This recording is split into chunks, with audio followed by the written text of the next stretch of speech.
ನನ್ನ ಹೆಸರು ಮಂಜುಳಾ. ನಾನು ನೀರಾಹಾರ ಸಂಯಮಕ್ಕೆ ಮೇ ತಿಂಗಳಲ್ಲಿ ಸೇರಿಕೊಂಡೆ. ಒಂದು ವಾಟ್ಸಪ್ ಮೂಲಕ ನನಗೆ ಪರಿಚಯ ಆಯಿತು. ಆಮೇಲೆ ವಾಟ್ಸಪ್ ಕಳಿಸಿದವರು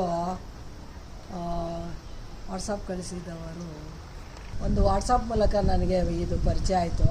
ವಾಟ್ಸಪ್ ಕಳಿಸಿದವರು ಮಮತಾ ಮೇಡಮ್ ಎಂದು ತಿಳಿದು ಅವ್ರಿಗೆ ಫೋನ್ ಮಾಡಿ ವಿವರಗಳನ್ನು ಕಲೆಕ್ಟ್ ಮಾಡಿಕೊಂಡು ಸೇರಿಕೊಂಡೆ. ನನ್ನ ಆರೋಗ್ಯ ತುಂಬ ಸುಧಾರಿಸಿದೆ.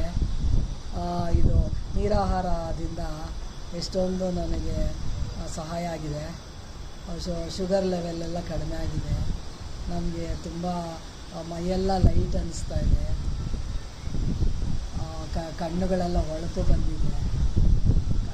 ಕಣ್ಣುಗಳಲ್ಲಿ ಕಾಂತಿ ಇರೋ ಥರ ನನಗೆ ಗೊತ್ತಾಗ್ತಾ ಇದೆ. ಕನ್ನಡಿಯಲ್ಲಿ ಮಿರರಲ್ಲಿ ನೋಡಿಕೊಂಡಾಗ ನನ್ನ ಕಣ್ಣು ಕಾಂತಿಯಿಂದ ಕೂಡಿರೋದು ನನಗೆ ಗೊತ್ತಾಯಿತು. ಅದು ತುಂಬ ಅನುಕೂಲ ಆಗಿದೆ.